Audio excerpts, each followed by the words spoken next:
Hey, it's Jen. I'm so glad you're here. Today, we're going to talk about something that I don't really talk about as much, but it's an equally valid experience of ADHD. And I want to give voice to it and perhaps share some ideas of how to navigate it if this is your experience. So, you've heard me talk a lot about masking through overachievement and high functioning, mostly because that's how I did it. Right. And not like I was this, brilliant child that was like intentional about that choice. It was just what I figured out to do in the circumstances I had with the inner and outer resources I had available. Right. And not everyone has the same experience. Not everyone can have the same experience. And so I want to talk about people who didn't mask through overfunctioning and high achievement for whatever reason. And there could be a lot of reasons that didn't happen. The one that I see most often, because I do a lot of work with trauma and in my private practice, I specialize in complex trauma in women, many of whom have ADHD because I attract people with ADHD to me, like moths to a flame. We all kind of hang out with each other, don't we?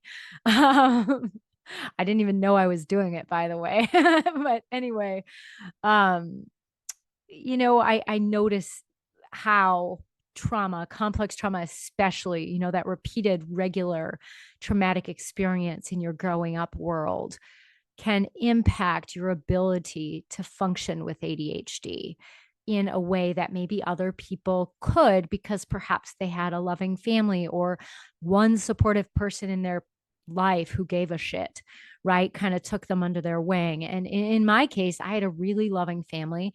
My mom was particularly supportive and loving, and she didn't know I had ADHD. And certainly, I mean, it was still the 80s. Some of the language she used wasn't necessarily beneficial, definitely some shaming, but she was very interested in helping me figure out whatever was making me be so disorganized and forgetful and messy. And I mean, quote unquote, messy, right? Like, made sense to me.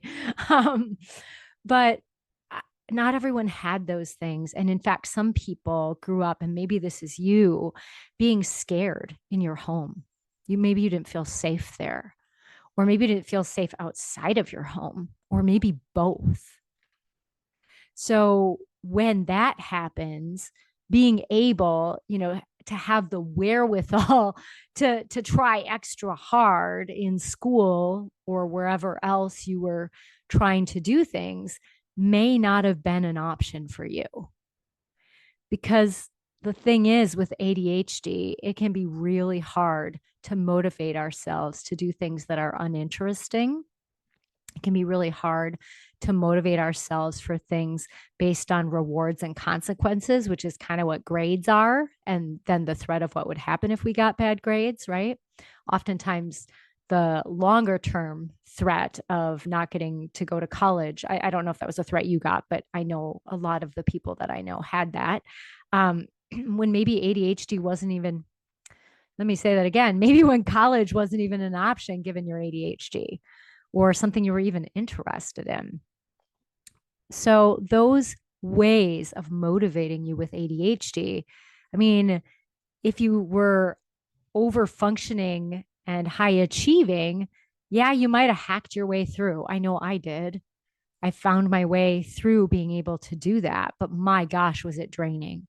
It took so much time and energy and definitely negatively impacted my social connections and even my ability to pick up on social cues because all of my energy was going into being able to do the school stuff that I found boring so that I could get good grades. And none of my energy went into trying to figure out the subtle social cues of adolescence, which didn't really go well for me. Right. So you might have had that experience and you're like, oh, Jen, I know.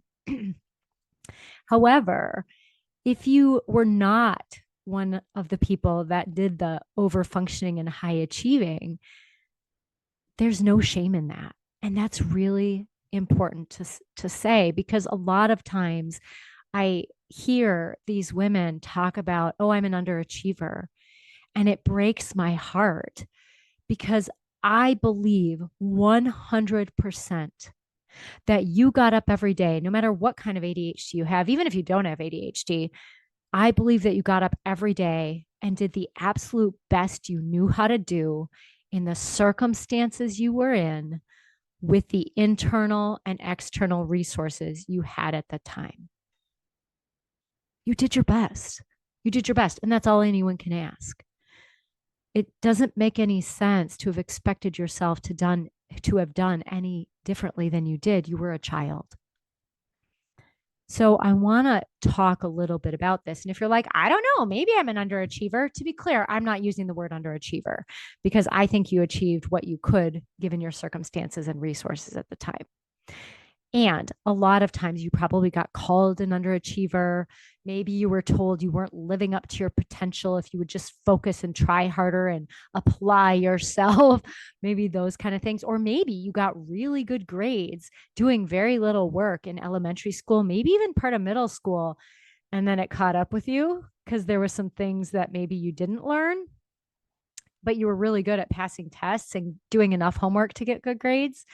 But then it caught up with you and you started to struggle in school and it wasn't fun and it was even more boring because maybe now, not having spent a ton of time learning and studying when you were younger, there were things that didn't make sense and you might have felt like you were in over your head.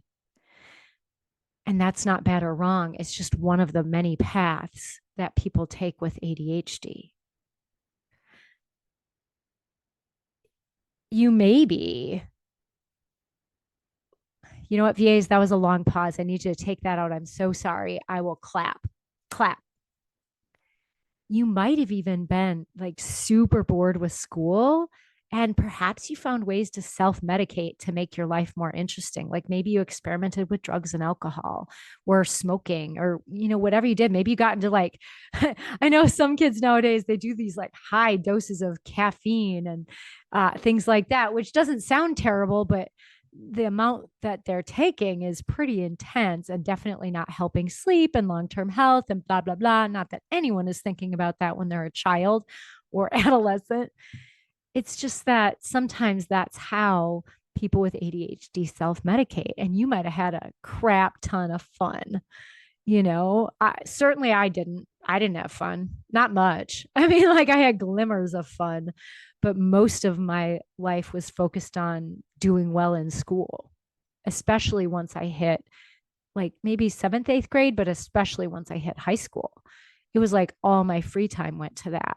But if you're someone who, feels like you quote unquote didn't meet up to your potential, whatever that means, or you're quote unquote an underachiever, again, whatever that means, then maybe you had like a crap ton of fun. And that's cool because it's all like, it is what it is. We did what we knew how to do at the time. And so I just want to say, like, if you are someone who's been called an overachiever, underachiever, if you've been called an underachiever or told that you weren't meeting your potential, I just want to say that, first of all, that sucks. That sucks that that is how people treated you and spoke to you because that's painful. And a lot of times there's kind of an underlying shaming message beneath it about like, well, you'd do better if you cared, or, just like this kind of you're not good enough. And I don't think that has anything to do with it. I don't think your worth has anything to do with what you did or didn't do with your ADHD or as a child. We all are born worthy and we are all always worthy. And I get that some of this might be hard to hear. Like when you hear me say, I believe with my whole heart and soul, 100%, you got up every day and did the absolute best you knew how to do at the time, given your circumstances and your internal and external resources, you might notice something inside of you that says, no, I'm a loser. Right. And I'm not calling you one. To be clear, I've heard people say this to me over the years, that they believe that narrative, that because they were an underachiever, they're somehow a loser or not good enough. And I, again, I don't find the word underachiever useful. I don't find that whole narrative useful. All it does is further the shame and crap feelings about yourself. So it's going to make it harder for you to enjoy life and do what you can do now, do what you want to do now. And if you're listening to this, you're probably an ADHD woman entrepreneur, and you have some pretty big things that you're wanting to do. But this narrative of, I'm an underachiever. I didn't try hard enough. I didn't meet my full potential. Maybe I'm still not meeting my full potential. That could be it too, right? Or I'm a loser. Like whatever those things are, that narrative is not helping you in your business. It is pretty hard to get yourself out there in the world with when you're an entrepreneur as a, with your business. And that narrative, having parts of you say that so loudly inside of yourself, is just going to make it so much harder, maybe even impossible until you deal with it. And so I just want to name like these parts of you that say that while that narrative isn't helpful, they're trying to help you. They are trying to help you. Whatever is inside of you with those narratives about being underachieving or whatever words you have in your own repertoire that you use, likely to beat yourself up, that is not accurate, first of all, but it's also likely done to protect you in some way. I want you to think about it. What happens if you believe that you're incapable, you can't meet up to your true talent or abilities, that you're an underachiever, or maybe even that you're a loser? What happens when you believe that? In my mind, and what I witness in my experience, what I witness in my clients and both in my private practice and coaching clients, is that then you're like, oh, well, I don't have to try as hard. Or, you really don't put yourself out there as much. It's less of a risk. And when you don't put yourself out there as much, then you're not exposing yourself to possible quote unquote failure, which we can talk about that word all day because I disagree with the way that most people think about it. Right. But by protecting you in this way, you don't have to deal with things not going as intended or other people's judgment and criticism. Maybe even you're avoiding the feeling of, like perhaps you wasted your time because it didn't work. And I want to talk about that because failure is a tricky word. People toss it around and mean all kind of things. I don't even like the word failure because so many people have such a negative connotation with it. What I prefer is when things don't go the way we intended. And that's really different because when things don't go the way we intended, we learn something. If you've been listening to my podcast for a while, you've been in my circle, you know that I started out as an actuarial analyst. I didn't pass all the exams, but I was an actuarial analyst, and you have to take these really hard exams. They pass like 28% of the people each time around, and most people are taking it for the second and third time. I mean, this was back in my day, back in the mid 90s. I don't know what it's like now. I know it's changed, but that was the deal. And so, yeah, I failed. I failed exam 150 life contingency 3 times. And in this transition period that was happening, things were not going to go well for me in terms of how many of my exams would count towards the new system. And so while anxious and depressed, was like, I can't do this anymore. I can't do this. I can't lose those exams and have to take a bunch of stuff over again. And I hate that all I'm doing is studying and working and exercising. I may never gave that up, and I was really emotionally unhealthy. And some might say I failed when I quit my actuarial career. I know at the time I certainly felt like I did. And looking back, I look at that and say, what I thought was a huge failure in my life, I look at that and say, my goodness, that is one of the best damn lessons I ever had in my life. that gave me so many opportunities to learn and grow. And not just in my career. I mean, I certainly, you could probably see I did a complete 180 because now I'm a social worker. Although I am helping entrepreneurs. So I still got that business lens in there, and I own two businesses. So nothing that we do is useless, nothing is wasted, because we can learn and grow from things. So even when things don't go as intended, and if you like the word failure, even when you fail, it's not wasted time. It's all learning and growth. My math degree, believe it or not, I use it every damn day. Sure, I'm not like, integrating things or, like doing multivariate calculus and proofs and stuff, but I'm using those problem solving abilities that I learned in my math program. I'm learning the business skills that I learned my first 2 years in college when I was an accounting major.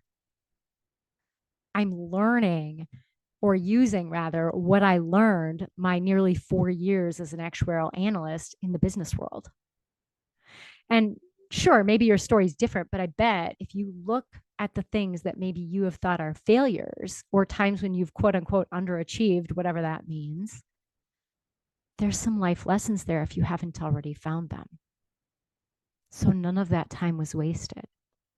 And if what's keeping you from going forward in your business is that you're afraid of wasting time or failing or being criticized, I'm going to tell you a couple things. Number one, things aren't going to go as planned. It's just not going to happen. Not everything can go as planned 100% of the time, especially when you're an entrepreneur, because most things are testing. You're testing out different things. You're like, oh, let's see what happens when I do this. Oh, do people enjoy this kind of a launch? Do they enjoy my product this way or this way? Do they enjoy, I don't know, on social media, do they enjoy reels or statics more? Right? I don't know if that's what it's actually all called, by the way. That's just what I call it. So don't quote me. Social media expert is not in my background, although I'm learning for sure. But everything is learning, everything is testing. And if we get tripped up over that word failure, then that's not useful. And you can use the word failure just so long. I mean, you can do whatever you want, really. I'm not here to tell you what to do with your life. But if you're wanting to be able to grow your business, you can use the word failure just so long as you're not tying your self-worth into it. It's more about the thing failed, not you failed. Whatever you tried failed. Again, I like didn't work or didn't go as planned or didn't go as I hoped, right? Oh, okay, I learned that didn't go well. Oh, nope, not that one. And then we refine and we figure it out. And that's what it is to be an entrepreneur a lot of times, which can be a little scary at first for people who have ADHD and are trying to avoid further criticism and judgment, because you've heard me talk about it. We all got so much extra criticism, correction, and negative feedback over our non-ADHD peers that a lot of us have trauma just from that. Even if we had these like lovely homes with two parents who loved us and spent time with us, and like my dad coached my softball team and my mom was my campfire leader, and she worked only really part-time till I was fully in school, and my sister was fully in school. And I mean, not everyone has that, and I'm super grateful for it. But I also know that is what allowed me to do the things I was able to do. So I want you to cut yourself some slack. And I advise you to take some time to check out the narrative in your head. Are you calling yourself an underachiever? Are you shaming yourself? Do you think of yourself as a loser? Because I don't think you're a loser. I think you just did what you did because that's what you knew with what you had. I want to name another piece of this, and it's the grief of it. If you are someone who was called an underachiever, who maybe didn't, go to as much school as you wanted to or thought you should or whatever, when you look at other people with ADHD or not, and you compare yourself to them, right? Never great, because comparison is the thief of joy, but we all do it. But if we don't catch ourselves when you're comparing yourself to people, there may be grief there, like, oh, how come I couldn't go to college like they did? Or how come, and maybe there were like logistical financial things, but maybe it was even having the wherewithal. Not that college is the end all be all. By the way, I've totally changed my opinion on that. I used to be hardcore, like academics are the most important thing in the world, which I mean, of course I did because I loved school. So, and spent most of my time on it. So, why wouldn't I have said that in the past? But I will tell you now that I actually don't think a 4 year degree is the best way for everyone. I think there's some people that that's a great choice.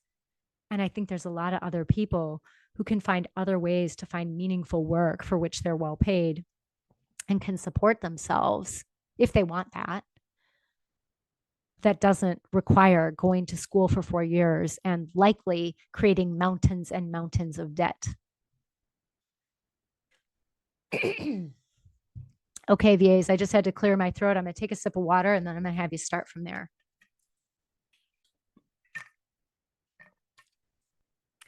Thank you. Clap. So you may feel grief about it though, even though what you did is what worked out for you well enough to get you where you are now. There might be grief there. You might have regret. And it might take some working through of that.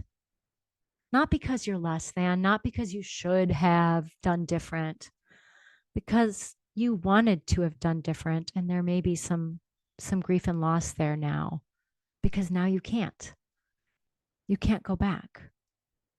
And that can feel heavy and hard. And another thing that can get you wrapped up and stuck from doing what you need to do in your business. The thing about grief is it takes active mourning. Mourning, mourning, active grieving, active mourning. It takes us acknowledging that it's there and letting ourselves feel the feelings, like sitting there and feeling them. And you might have a part of inside of you that goes, oh no, we're not going to do that. Right. And if you don't have a lot of experience sitting with your feelings and you don't have a therapist or a coach like me who has experience with helping people navigate those roads, then you may want to get one because it can be overwhelming if you're not used to feeling your feelings. And it can be really helpful to feel your feelings. It can be helpful to move them through. And maybe you do it through movement.